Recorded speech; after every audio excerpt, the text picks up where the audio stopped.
Como vão as senhoras e os senhores? Eu espero que esteja tudo bem com todos vocês. Este é o primeiro vídeo sendo gravado no ano de 2022. Embora você tenha recebido ontem uma análise, ela foi gravada, assim como algumas outras, um pouco antes das minhas férias, porque eu não queria deixar vocês sem análises, né? Eu fiz algumas análises e deixei elas automaticamente sendo distribuídas aí pelo YouTube.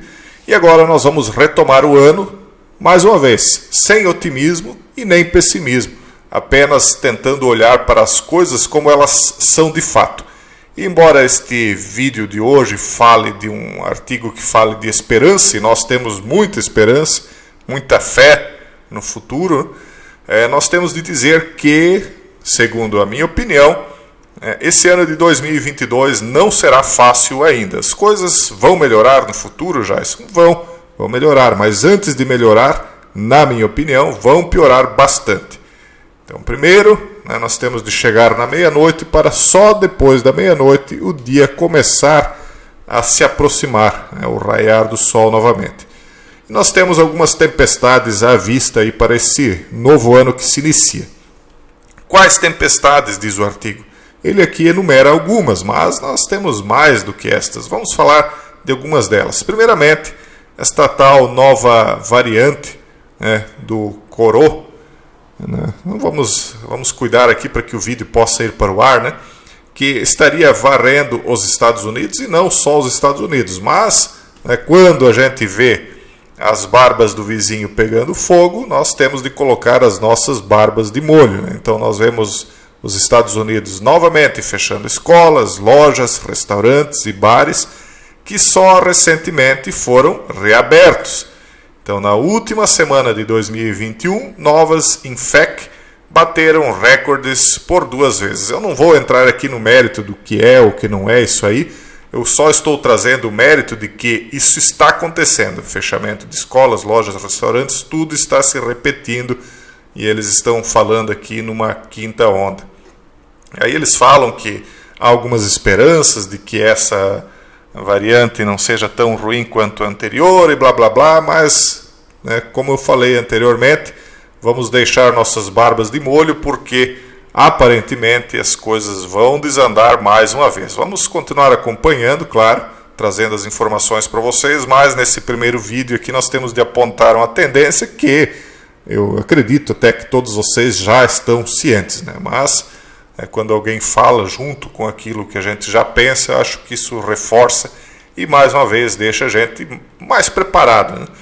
E como eu sempre venho dizendo, é bom uma preparação para que, se as coisas desandarem de fato, nós não sejamos tão prejudicados quanto aqueles que ou vivem em um mundo totalmente paralelo do que o nosso, num otimismo, não sei de onde eles tiram diante de tantos desastres se avizinhando, vivendo aí num fantástico mundo de Bob e, portanto, vão ser pegos de surpresa, e outros que são pessimistas, não têm esperança e acham que tudo está perdido. Não, as coisas não estão perdidas.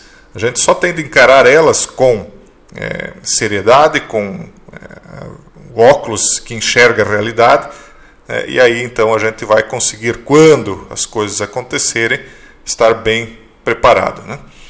Bom, e aí vemos outras coisas acontecendo por conta disso aí, desse primeiro fato. A segunda coisa, então, é a tempestade econômica, com inflação lá nos Estados Unidos em 6,8%, no Brasil foi muito superior a isso, e muito superior aos índices oficiais. Os índices oficiais não estão refletindo a inflação real que as pessoas sentiram no bolso, mas, enfim, eu acredito que nos Estados Unidos é a mesma coisa. Eles falam lá em taxas de 6,8% e eu penso que os índices oficiais não refletem a inflação real, porque senão aquilo que seria uma vantagem para os governos do mundo afora, porque eles estão aproveitando esse momento para conseguir pagar um pouco de suas contas, porque a partir do momento que o dinheiro do particular corrói, aquele que é o responsável pela impressão do dinheiro, ele sai ganhando. Então a inflação é o mais pérfido e disfarçado dos impostos, é uma maneira de o governo ganhar em cima do povo. Na verdade é isso. Então talvez eles estão aproveitando isso mundo afora. Então eles dizem que é a maior inflação desde os últimos dias de Jimmy Carter e os primeiros dias de Ronald Reagan. Então aquilo que acontece lá, que seria a nação mais próspera do mundo, reflete no mundo inteiro e principalmente em países como o Brasil, que dependem muito, tem uma parceria muito grande com aquele país e, não vamos nos esquecer, possuem uma reserva econômica muito grande em títulos americanos, em dólares, etc. Então eles dizem assim, se essa tendência continuar, a inflação pode estar esmagando o partido e a presidência do presidente Joe Biden em novembro próximo. Lógico, a tendência é que ocorra uma nova reviravolta política naquele país. Isso é mais claro do que o cristal. Ah, Jason, mas você garante que vai acontecer? Mais uma vez, eu não estou garantindo nada. Eu estou apontando uma tendência. Como era uma tendência que o ex-presidente permanecesse no cargo e devido a tudo aquilo que aconteceu lá, muitas coisas bem contestáveis, aliás, que não podem mais ser faladas, mas a coisa foi revertida. Agora, as coisas apontam para uma nova reversão. De acordo com o Washington Post,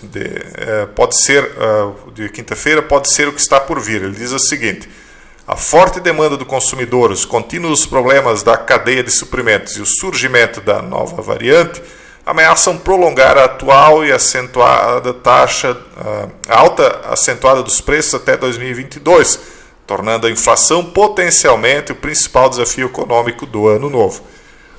Sim, porque mais uma das coisas que eles vão aproveitar nesse momento de inflação, isso eu avisei muito tempo antes, vocês estão vendo agora se concretizar, é a extinção do dinheiro físico.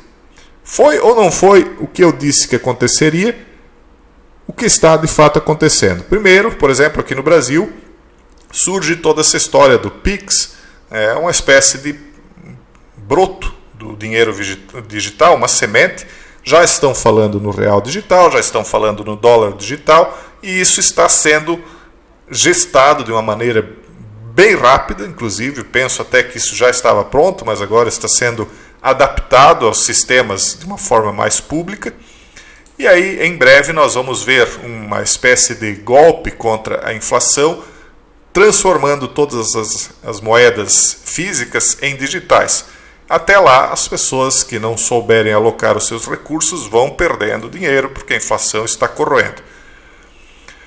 Quanto ao crescimento econômico dos Estados Unidos, as previsões para o primeiro trimestre de 2022 estão sendo reduzidas de 5,2% para 2,2%, ou seja, crescimento do PIB. Nem o mundo parece mais tranquilo desse ponto de vista. Na segunda semana de janeiro, as negociações dos Estados Unidos com a Rússia, quem não viu aquela live, começam. Então, provavelmente em Genebra, sobre a demanda do presidente russo Vladimir Putin por garantias de que a Ucrânia não seja admitida na OTAN e que nenhuma arma ofensiva dos Estados Unidos seja estacionada em um país fronteiriço no quais possam ser usadas. Então, quem não viu aquela live de dezembro, que agora, entre aquela reunião entre Putin e Biden, agora vai se repetir mais uma vez uma nova rodada de negociações em janeiro, entre os Estados Unidos e a Rússia. Por quê? Por causa dessa questão da Ucrânia. A OTAN está tentando trazer a Ucrânia para dentro da organização. Me parece que há mais um país, agora não me lembro exatamente o nome, me parece que era Finlândia, algo assim, que está também para entrar na OTAN, e a Rússia está ficando revoltada com isso, porque ela sente isso como uma ameaça nas suas fronteiras. Então, aqui ele fala de uma notícia promissora. Putin ordenou que 10 dos 100 mil soldados russos na fronteira com a Ucrânia voltassem para suas bases mais profundas na Rússia. Isso aqui eles veem como uma notícia promissora, mas eu vejo como aquela situação que eu já analisei com vocês aqui, de esticar a corda e afrouxar a corda. Estica a corda e afrouxa a corda, ou seja, vai tensionando ela. Uma hora retira os soldados, daqui a pouco traz de novo, e assim vai mantendo o outro lado tenso. E quando fica tenso por muito tempo, ele acaba afrouxando. Ainda assim, é difícil acreditar que Putin esteja blefando quando diz que, se a Ucrânia for convidada a se tornar um membro pleno da OTAN, a Rússia cuidará para que a consumação nunca aconteça. Ou seja, Putin está sendo muito claro, se isso se concretizar, ele vai tomar a iniciativa. Ele considera isso, então, como uma linha vermelha que ele está traçando no chão. Putin, ele normalmente, aquilo que ele tem dito, ele tem cumprido.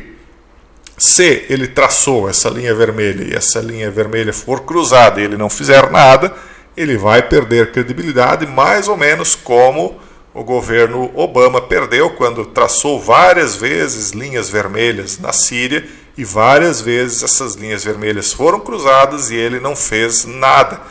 Então os Estados Unidos foram perdendo credibilidade porque a impressão que se passa quando você traça uma linha vermelha e depois você não executa a promessa é que você não tem força, é blefe, né? Você não tem cartas na manga. Então é muito importante que um país dessa envergadura, desses aí que nós estamos discutindo, não tracem linhas vermelhas. Porque quando traçarem, se não levarem a sério, perdem força, né? Força, que tipo de força? Força intimidatória. Quanto à China, não há sinais de que está recuando em qualquer uma de suas demandas territoriais na fronteira do Himalaia com a Índia, com meia dúzia de nações rivais nos mares do sul e leste da China ou com Taiwan. São 3 pontos aí que eu já venho discutindo com vocês há muito tempo. Vai continuar essa situação toda aí da Índia e da China, aquela fronteira do Himalaia, especialmente a questão do Butão. Eles têm problemas com meia dúzia de nações ali nos mares do sul da China. Já falei daquelas ilhas artificiais várias e várias vezes, acredito até que eu tenha sido o primeiro a trazer esse assunto aqui para o Brasil. E, principalmente, aquilo que está ganhando mais foco, a questão de Taiwan. Taiwan é importantíssimo para a China, porque ela quebra a espinha dorsal marítima da China no meio, exatamente no meio ela está, né? E é importante, então, para os Estados Unidos poder manter esse local aí também em mãos de aliados deles, né? Então podemos provavelmente ver que aquilo que está acontecendo até agora em Taiwan continue acontecendo. Eles dizem assim que provavelmente a China adia sua insistência na anexação da ilha de 24 milhões de pessoas, eu imagino aqui, né, enquanto dirige a recentemente livre cidade de Hong Kong. Vamos esperar para ver, o ano está só começando. Eu acho que esse ano de 2022 ainda não é um ano de um confronto, embora essas coisas você não possa prever, isso pode estalar de uma maneira muito pequena em um pequeno ponto e, como um pequeno rastilho de pólvora, acabar numa grande explosão. Então a gente não sabe, mas não me parece que o ano de 2022 está aí para ser o princípio disso. Entretanto, nós vamos continuar observando bem de perto. Me parece que em 2022 nós veremos o último capítulo do flagelo que nós estamos enfrentando, porque alguns objetivos principais já foram alcançados, alguns objetivos menores estão prestes a ser alcançados por aqueles que estão controlando essa situação. Aí vocês entendem o que eu quero dizer, muita coisa não pode ser dita. E eu acho que esse será o último ano, ou o ano, vamos dizer assim, do ápice e início de decadência dessa situação. Até porque as pessoas já não estão mais tendo paciência, não estão mais aguentando mais isso aí. E aí ele fala também sobre essas negociações com o Irã. Isso aqui é algo central na questão do Oriente Médio. Será que essa questão nuke lá do Irã vai se resolver? Não vai? Então eu acho que não é a questão principal de momento, não é o ponto onde vai eclodir qualquer coisa de momento, embora, claro que quem está sob esta ameaça aqui tem isso como foco principal. Enfim, aí vamos aqui para finalizar, para ver a conclusão deles, o que o futuro guarda. As últimas notícias elevaram para 23 o número de democratas da Câmara que estão se aposentando ou procurando outro cargo em vez de concorrer à reeleição em 2022. Por que eles estão fazendo isso? Porque eles estão vendo que a situação foi desastrosa, o governo está sendo desastroso, com baixos índices de aprovação, principalmente por conta de todas as medidas repressivas que foram tomadas por conta do flagelo e que não resultaram nas promessas que foram feitas. E aí essas pessoas aqui estão buscando outras coisas para fazer, porque sabem que a coisa não será fácil para os democratas na próxima eleição. A não ser que ocorra aí uma virada muito grande, mas a considerar a situação que nós estamos vendo, haverá nova reviravolta nos Estados Unidos.